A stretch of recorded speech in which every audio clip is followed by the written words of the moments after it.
Bismillah, alhamdulillah, wassalatu wassalamu ala rasulillah wa ala alihi wa ashabihi wa mawala. Hadirin wa hadirat jamaah salat Isya dan salat tarawih yang dirahmati Allah. Pada malam ini saya diberi amanah untuk menyampaikan tausiah tentang nuzul Quran. Lantas ada pesan kepada saya bahwa waktu yang tersedia lebih lama dibanding tausiah pada kegiatan tarawih. Tapi setelah saya pikir-pikir, ternyata menurut ukuran kemampuan otak manusia, jadi sudah diukur oleh lembaga neuroscience di Hamka, yaitu lembaga yang mengukur kemampuan otak manusia. Ternyata otak manusia itu hanya mampu mencerna ceramah itu selama 20 menit. Jadi kalau sudah lewat 20 menit, itu pikirannya sudah ngaco kemana-mana. Apalagi sekarang di bulan Ramadan, enaknya jam-jam segini langsung nyari tempat tidur, kemudian berbahan. Nah, oleh karena itu maka saya akan ceramah insya Allah tidak lebih dari 20 menit. Sekarang jam 8:15, nanti insya Allah selesai paling lambat lama jam 8:35. Untuk itu mohon kesediaan Bapak dan Ibu serta saudara-saudara berkenan mendengarkan ceramah saya selama berapa menit? 20 menit. Kemudian saya harus terus terang, materi yang saya persiapkan untuk ceramah ini ada di handphone ini. Tahu-tahu ternyata bukan Pak. Jadi saya akan ceramah boleh katakan lepas dari konsep. Jadi kalau ceramah saya ini agak ngaco-ngaco, ya mohon dimaklum karena konsepnya hilang. Bapak dan Ibu, akan saya pandang dari depan siapa yang serius dan tidak serius memperhatikan. Bagi yang tidak serius nanti akan ada pertanyaan dari saya, disuruh menjawab kira-kira benar enggak jawabannya. Baik, siap untuk mendengarkan? Siap ya. Baik. Bapak dan Ibu, Al-Quran diturunkan kepada manusia melalui Nabi Muhammad itu insya Allah sudah sangat akrab di telinga kita, yaitu pada tanggal 17 Ramadan. Nah, saya saat ini tidak akan melakukan atau menjelaskan dari sudut pandang sejarahnya, tapi akan menjelaskan bahwa Al-Quran itu benar dan Al-Quran itu petunjuk dan akan membuktikan kebenaran Al-Quran.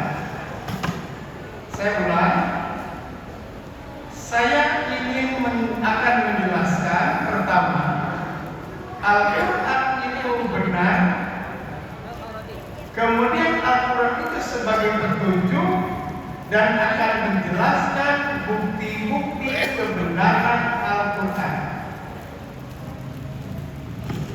Hadirin wal hadirat, Allah berfirman di dalam Al-Quran, Inna nahnu nazzalna dzikra wa inna lahu lahafizun.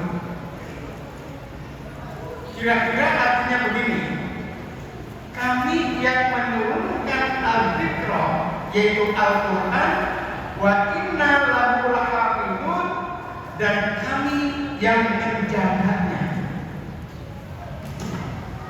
Berarti Al-Quran itu sejak diturunkan sampai saat ini yang menjaganya adalah Allah. Kalau saya tanya kepada bapak ibu, ada enggak kitab Allah selain Al-Quran? Ada enggak? Ada. Apa saja? Taurat, Injil, Zabur, ya kan?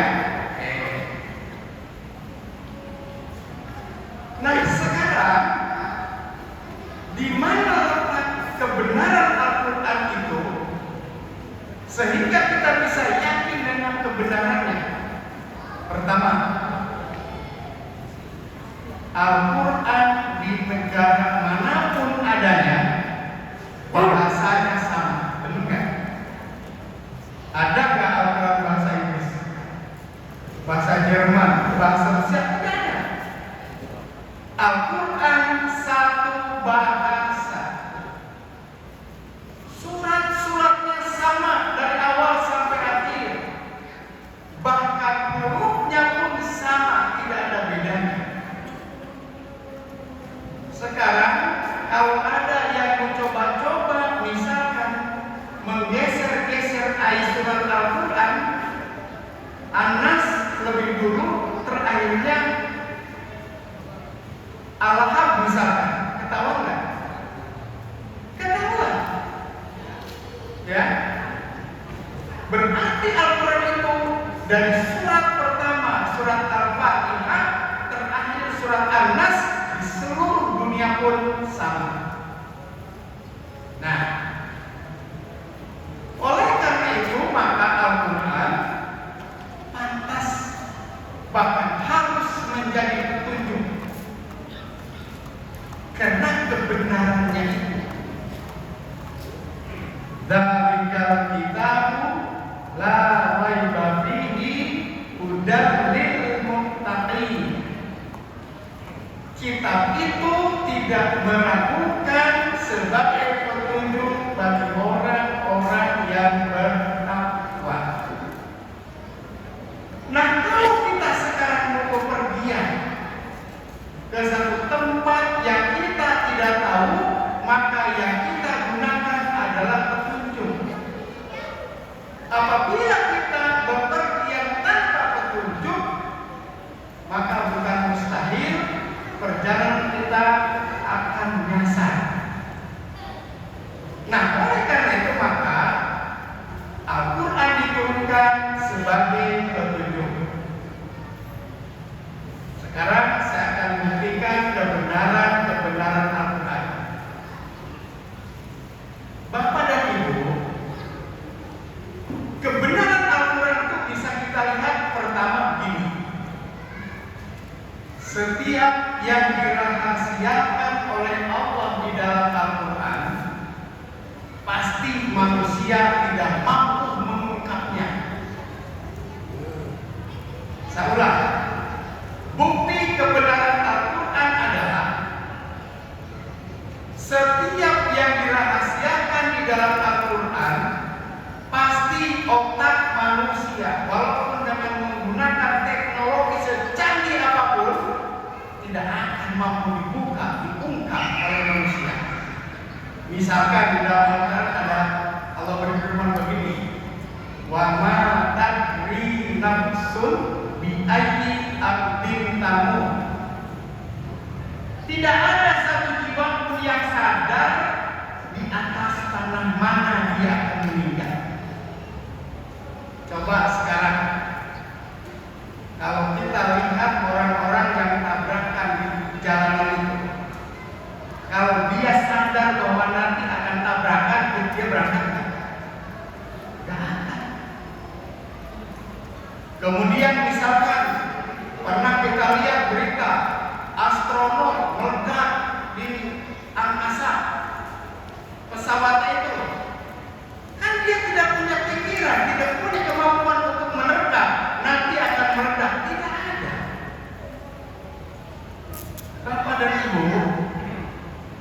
Gak usah jauh-jauh kita bercerita astronomi. Jamaah haji per tahun berapa ratus orang yang wafat. Muda, tua, wafat di sana ratusan. Pertanyaannya, kalau dia sadar bahwa di Mekah nanti akan meninggal, bisa jadi dia nggak jadi hajinya. Tapi juga banyak sekali yang menginginkan, saya ingin mati di tanah suci, tapi nggak mati. Tapi justru kadang-kadang anak muda seger buger, lantas naik haji, berangkat ibadah haji, wafat di sana. Siapa yang bisa mengetahui, mendeteksi, meramalkan nanti saya akan mati di tanah suci? Nggak ada. Itu rahasia Allah. Dengan cara apapun nggak bisa kita mendeteksi. Wa ma tadri nafsun bi ayyi ardin tamut. Sampai kapanpun nggak bakal bisa kita memperkirakan di sana saya akan meninggal. Kenapa? Yang kedua, yas'alunaka 'anir ruh. Qulir ruh min amri rabbi. Mereka bertanya kepada Muhammad tentang roh, katakan roh urusanku.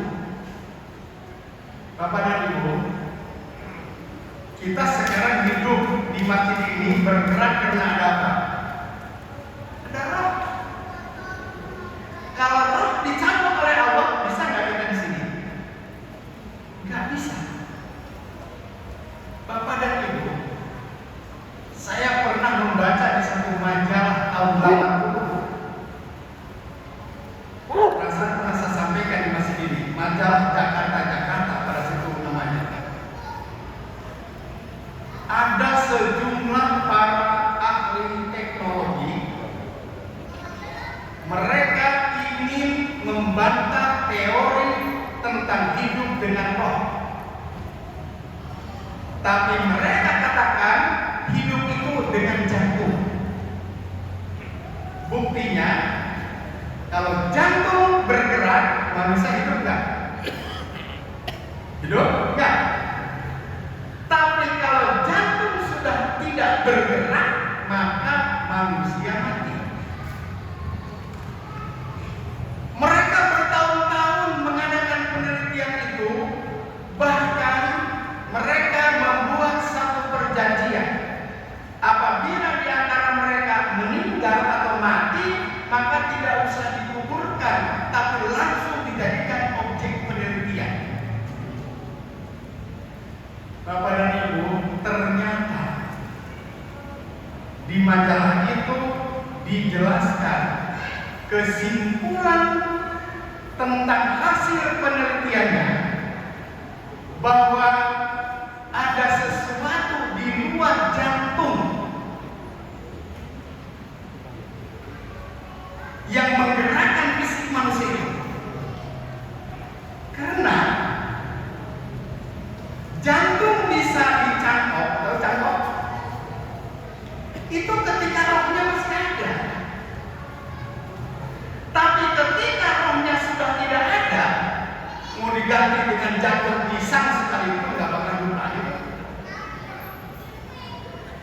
Jadi berbagai alat teknologi untuk bisa tetap manusia hidup dengan jantung itu terbantahkan, karena yang bisa dicangkok, ditolong jangkauan rohnya karena masih ada rohnya. Berarti benar bahwa roh itu adalah rahasia Allah. Orang Barat itu membuat satu film namanya Bos. Siapa yang tahu film Bos? Film hantu. Itu khayalan bahwa dalam film itu diceritakan seorang kekasih yang dibunuh terus masih bisa membela pacarnya ketika diganggu orang lain. Itu kan khayalan. Sama juga dengan kepercayaan kita, kalau ada yang mati suka jadi kediriwang. Tahu ada dua? Apa namanya sini?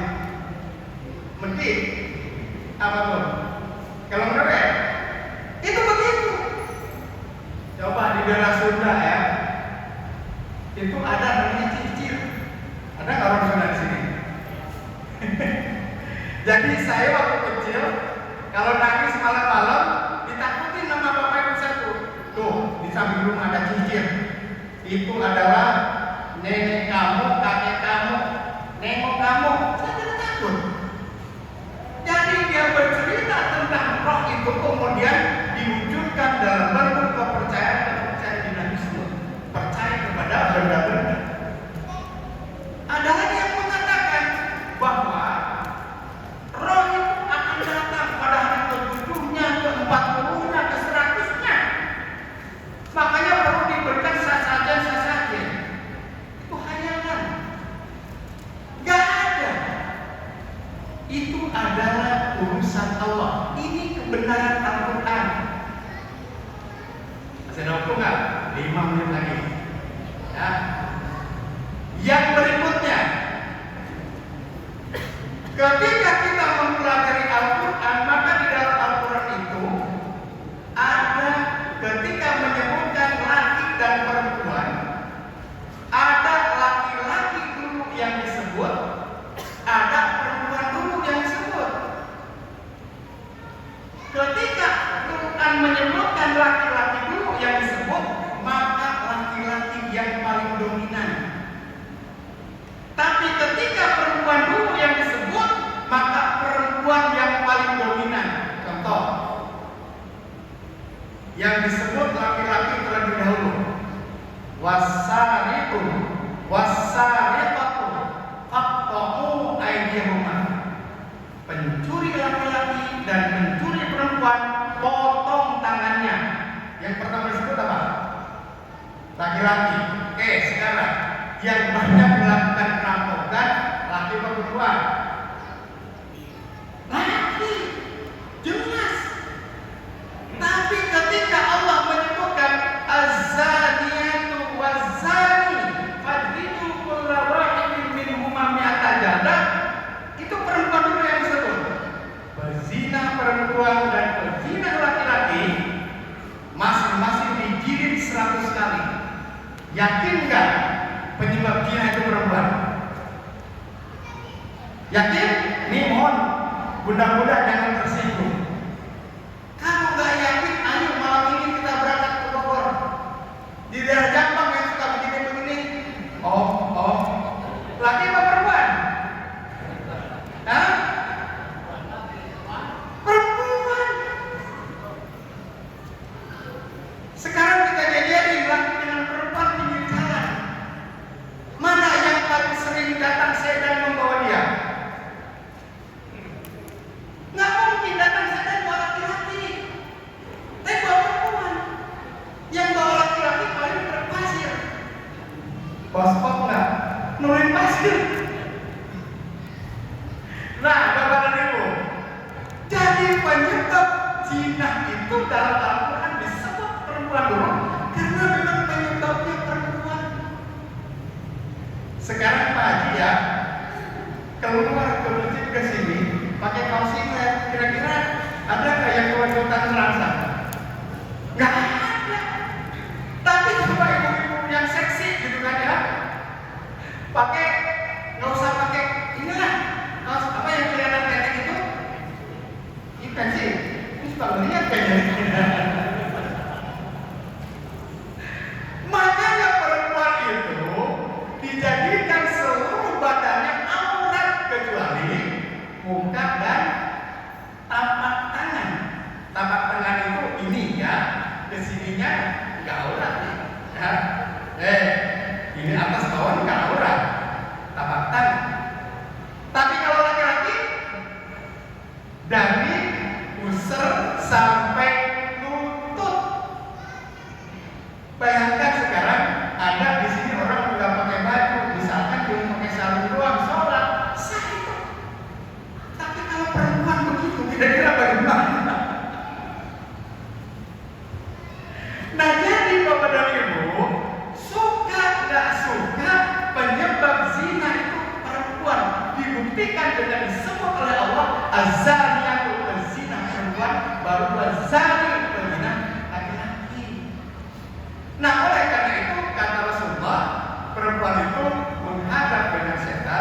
membelakangi dengan setan.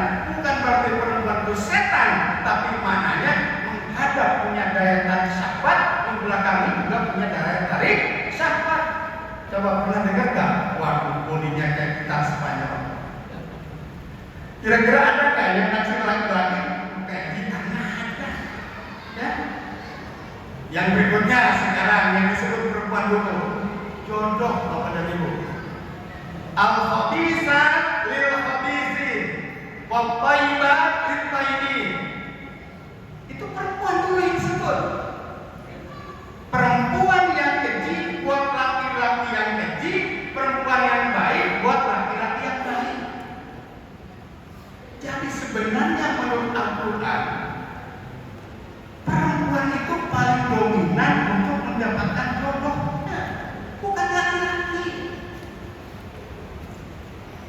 Di mana perempuan itu bergaul, disitulah dia akan mendapatkan jodoh. Maaf, kira-kira ada nggak perempuan yang penuh dengan tato? Nggak, anak apa namanya itu? Anak pang. Pernah lihat nggak? Ada tatoan kan? Siapa kira-kira calon suaminya? Anak pang juga. Tidak mungkin perempuan tatoan ditaksir ustaz. Tapi kalau perempuan itu gaulnya di majlis taklim, selalu ikut ngaji, siapa calon jodohnya? Nggak mungkin anak pang. Tapi siapa? Paling tidak jamaahnya. Kalau nggak ustaznya, jadi dia kan istri berapa gitu ustaznya. Jadi Bapak dan Ibu, apa yang disampaikan Al-Quran itu dari segi bahasa, dari segi isi, dari segi penyebutan itu benar-benar masuk akal. Dan di situ adalah bukti kebenarannya. Pas 20 menit. Nasrullah wa basyiril mu'minin. Assalamualaikum warahmatullahi wabarakatuh.